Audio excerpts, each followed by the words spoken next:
اهلا بيكم في مطبخ السعادة. النهاردة عندنا عجينة الرقاق الطري في البيت بأسهل طريقة، والمقادير في آخر الفيديو.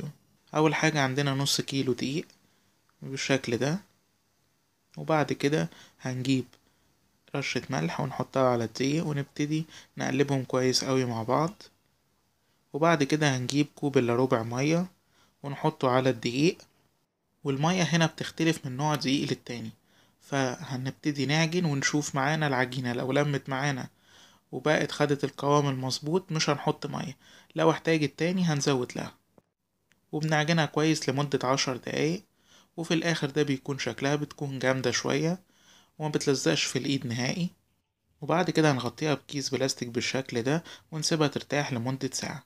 وبعد كده بنلفها بالطول بالشكل ده، والنص كيلو هيعمل 6 قطع متساوية بالحجم ده تقريبا، وكل قطعة نستعملها نشيل الباقي في نفس الكيس البلاستيك. وبعد كده نبتدي نفردها بشكل دائري بالشكل ده او مستطيلة، كل واحد على حسب رغبته، ونحطها في النشا من كل جانب كويس قوي. وبعد كده باستخدام النشابة هنبتدي نفردها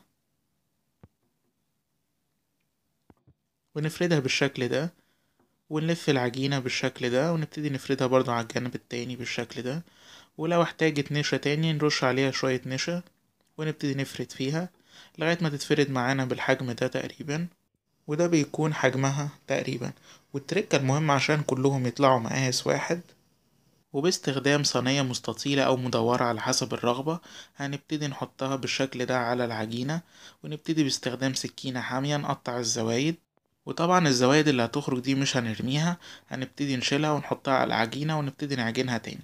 أو ممكن نعملها مدورة بالشكل ده، نجيب أي طبق عندنا أو صينية مدورة وأي حجم احنا عايزينه، وبنشيل الزوايد وبتبقى معانا بالشكل ده. وبعد كده هنجيب صينية ونحطها على البوتاجاز على نار متوسطة مش عالية، وبعد كده نفرد العجينة بتاعتنا عليها بالشكل ده ونسيبها على كل جانب حوالي دقيقتين، ما نسيبهاش كتير عشان ما تنشفش. ونعمل كل الكمية بالشكل ده سواء المدورة أو المستطيلة، وبتكون في النهاية شكلها كده. أتمنى حضراتكم تجربوها وإن شاء الله تعجبكم.